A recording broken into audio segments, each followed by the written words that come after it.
আমি ওনাকে আজকের এই সৎসঙ্গে তার প্রিয় প্রেমের কথা বলার জন্য আহ্বান করি। অলোকদা, শুনতে অলোকদা পাইতেছো? লাইনে? হ্যাঁ, একদম শুনতে পাচ্ছি।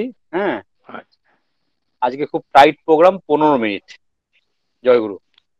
তুমি তো আগে বলবে, আমি 10 মিনিট 5 মিনিট বলবো ভাবছিলাম। না না যাক। না, আপনি বলবেন। হ্যাঁ, আপনি বলবেন আজকে। সরজিৎ দা আছেন, আপনি আছেন। হ্যাঁ, আপনি বলবেন। জয়গুরু। এই দুনিয়াতে আমি আছি, আর চারদিকে এই জগৎটা আছে।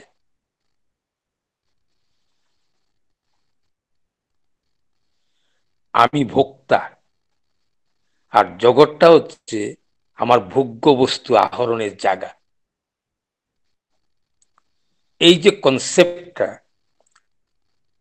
সব কটা চিন্তা ভাবনা, মুভমেন্ট, আন্দোলন যা চলছে পৃথিবীর বুকে, কনসেপ্টটা এখানেই দাঁড়িয়ে আছে। আমি ভোক্তা, আমি সবটা ভোগ করব, আর দুনিয়াটা আমার ভোগ্য বস্তু। এই কনসেপ্টটা হচ্ছে অনার্য কৃষ্টি। আবার আরেকটা কনসেপ্ট আছে দুনিয়াতে, সেটা হচ্ছে এই জগৎটা আছে, আর তার মালিক আছেন, যিনি প্রিয় পরম, যার গান হচ্ছে এতক্ষণ। মালিক আছেন, জগৎটা আছে, আমি তার সেবক। আর জগৎটা তার ইচ্ছানুসারে সেবার মধ্য দিয়ে তাকে যুক্ত করে তোলার একটা ক্ষেত্র। এই কনসেপ্টটা হচ্ছে আর্য কৃষ্টি। কাজী ঠাকুর কেন আর্য কৃষ্টির কথা বলছেন বারে বারে, এটা আমরা বুঝতে পারি, পরিষ্কার বুঝতে পারি। জগৎটাকে নয় ছয় করে ফেলার জন্য অসংখ্য সভ্যতা, অসংখ্য কৃষ্টি চলছে পৃথিবীর বুকে, কিন্তু আর্য কৃষ্টি হচ্ছে সবচাইতে শ্রেষ্ঠ। কেন? কারণ এখানে জগৎটা আমার ভোগ্য বস্তু নয়, তার সেবার উপকরণ, আর মালিক তিনি।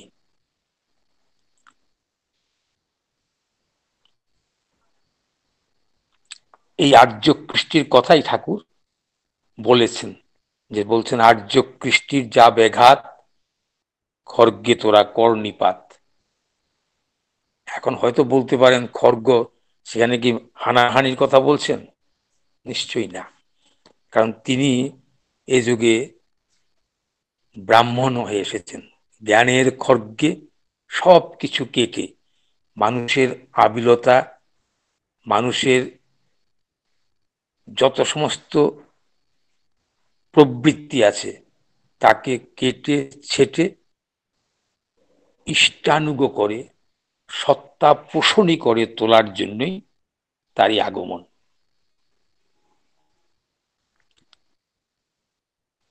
সন্তদাস কাঠিয়া বাবার নাম আপনারা অনেকেই শুনেছেন হয়তো।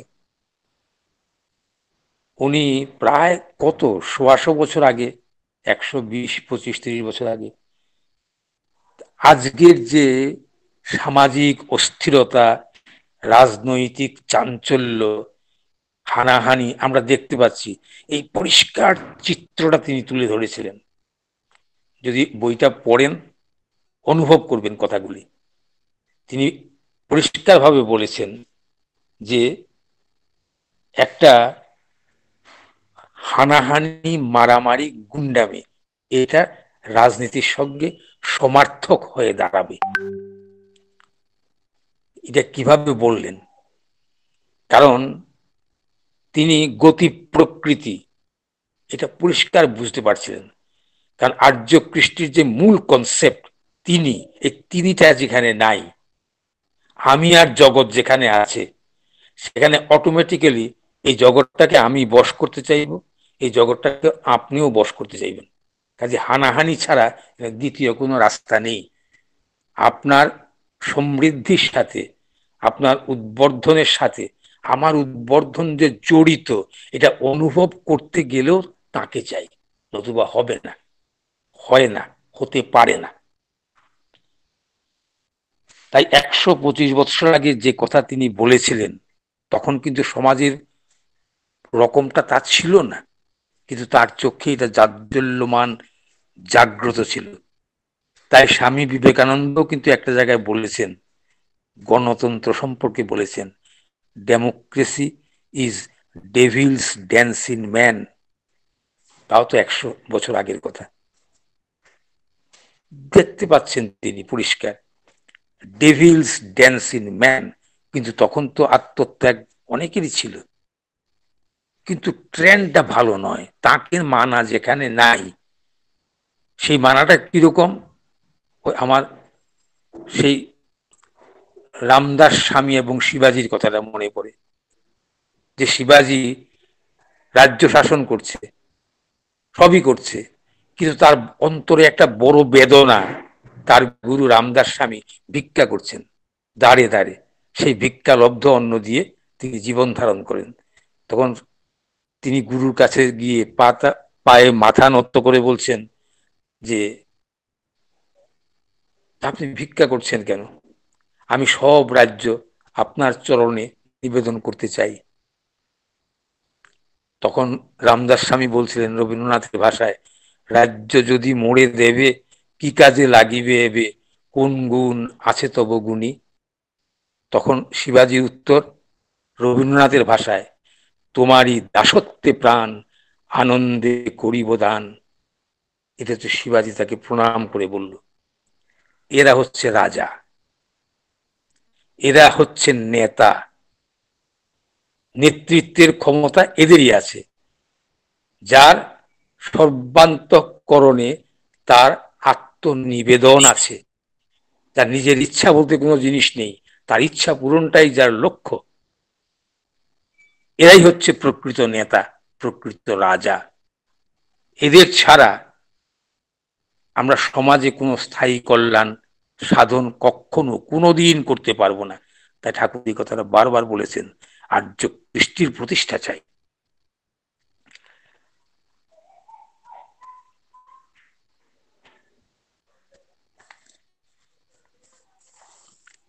শ্রী শ্রী ঠাকুর প্রতিষ্ঠা করে গেলেন আমাদের এই সৎসঙ্গ। ঠাকুর বলছেন একটা জায়গাতে, এটা আমার থেকেই ইভলভ করেছে, এই সৎসঙ্গটা তার থেকেই ইভলভ করেছে।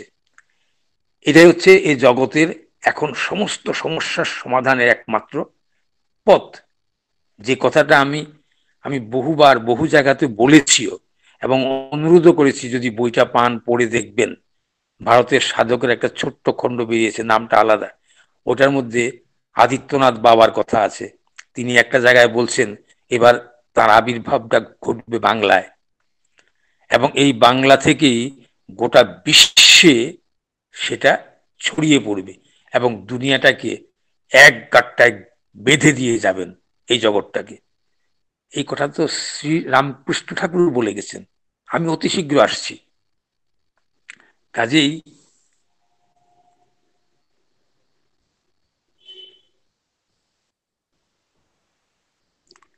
ঠাকুর এক জায়গায় ওরকম বলতে গিয়ে বলেছেন, এই সৎসঙ্গটা আমার থেকে ইভলভ করেছে। তার মূল লক্ষ্য হচ্ছে আমাদের আর্য কৃষ্টির, এটা প্রত্যেকটা ব্যষ্টিকে তার সংরক্ষণ, তার সম্পোষণ, সার, তার সম্প্রসারণ, এটাই হচ্ছে আর্য কৃষ্টির মূল কথা। আর তিনি যা দিয়ে গেলেন বীজাকারে আমাদের সবার মধ্যে ছড়িয়ে দিয়ে গেলেন, এবং তাকে বহুত প্রসারিত করে দিয়ে গেলেন শ্রী শ্রী বরদা, এবং তাকে আরো দেশ বিদেশ ব্যাপী আমাদের নিজেদের কর্মের মধ্য দিয়ে এবং ছড়িয়ে পড়ার মধ্য দিয়ে শ্রী শ্রী দাদা তাকে একটা একটা বিরাট মাত্রা দিয়ে গেছেন, বিরাট মাত্রা দিয়ে গেছেন, জগৎব্যাপী একটা আলোড়ন সৃষ্টি। এবং বাবু আছেন ঠিক সবটার পেছনে, তিনি সবটা করাচ্ছেন। হয়তো বলছেন ও করছে সে করছে, কিন্তু করাচ্ছেন তিনি সবাইকে দিয়ে, তার ইচ্ছা পূরণ।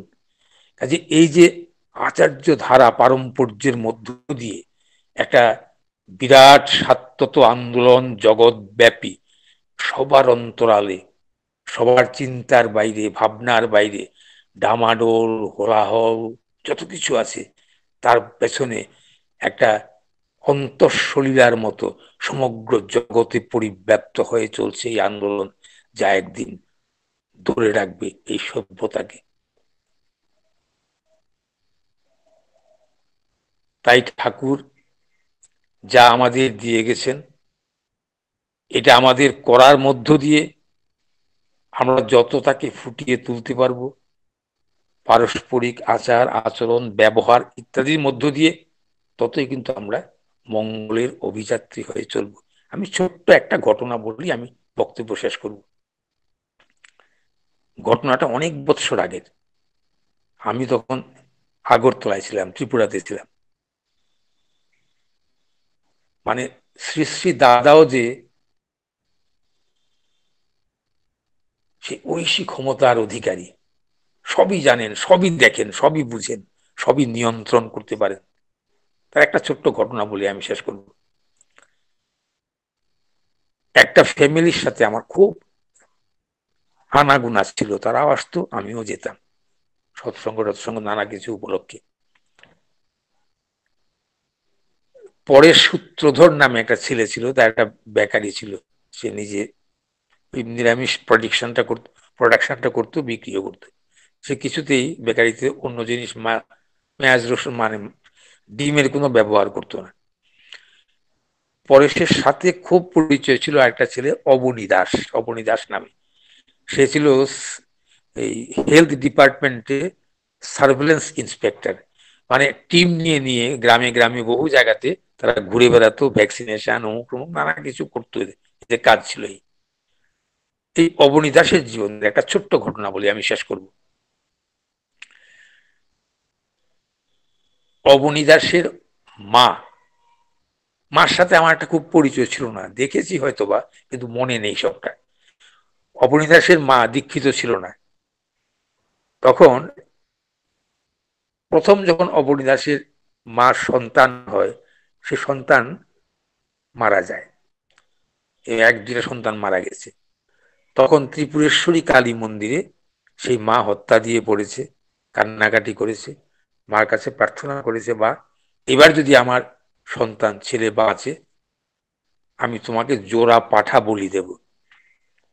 ওই ত্রিপুরেশ্বরী কালী মন্দিরে গিয়ে জোড়া পাঠা বলি দেবে। যাক, তার প্রথম সন্তান হলো, বেঁচে গেল। এই সন্তানের বয়স যখন 14, 15, 16 এরকম, বা একটু বেশি হবে, এরকম কাছাকাছি। এর আগে তার দ্বিতীয় সন্তান হলো, সে হচ্ছে অবনী দাস, যার সঙ্গে আমার পরিচয় ছিল। তখন ওই বড় ভাইটা, তার বিয়ের আগে তো জোড়াপাঠা বলি দেওয়ার কথা ছিল, কিন্তু ওই ছেলেটা একটা সন্ন্যাসী গোছের লোক বাড়িতে ভিক্ষা করতে আসলো, তার সাথে পালিয়ে গেল, আর বাড়িতে ফিরেনি, এখনো ফিরেনি, কোনোদিনই ফিরেনি। যার ফলে তার বিয়েটাও হয়নি। বিয়ে না হওয়ার ফলে ওই তার মার যে মানত ছিল জোড়াপাঠা বলি, সেটাও হলো না। ন্যাচারালি অবনীর যখন বয়স হলো, বিয়ের বয়স, তার বিয়ে হলো। বিয়ে হওয়ার পর তার প্রথম সন্তান মেয়ে। মেয়ে হওয়ার পর ছেলে হলে তো পাঠা বলি দেওয়ার কথা, আগের জনের কথা, কিন্তু মেয়ে হলো, কাজেই মেয়ের জন্মের পর মা মারা গেল।